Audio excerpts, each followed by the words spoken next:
Hey, this is Heather from the Renaissance English History Podcast, and this is your Tudor Minute for April the 20th. Today in 1534, Elizabeth Barton, the Holy Maid of Kent, was executed by hanging at Tyburn, along with her spiritual advisors and supporters. Barton was a normal girl who was a servant. At Easter time, 1525, probably only a few weeks after having been hired in her service position, she fell greatly ill. Her throat would swell so much that she would struggle for breath, and it seemed like she had, quote, suffered the pangs of death itself. Everyone was afraid that the swelling would keep her from being able to breathe.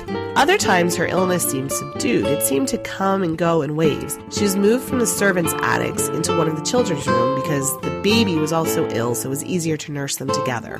By November, she was still very ill, and Thomas Cobb, her employer, had been paying her even though she couldn't work. She must have been very afraid that her employment was going to end when the year was up, which was coming up soon. She was also probably very bored, having been sick for months, and she would start to mutter to herself when in a delirium. Sometimes she would talk about the 7 deadly sins, the 10 commandments, and other biblical verses she had heard. People began to listen to her, and as soon as she was well enough, Cobb said that she should be able to sit at the dinner table with him and his wife. Out of that, of course, came her famous visions about what would happen if Henry VIII left Catherine of Aragon and married Anne Boleyn.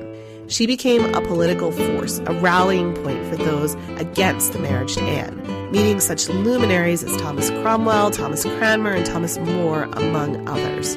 After her prophecies were proven false, Henry did live after marrying Anne, of course. Charges were brought against her and those who supported her. That's your Tudor Minute for today. Remember, you can dive deeper into life in 16th century England through the Renaissance English History Podcast at englandcast.com.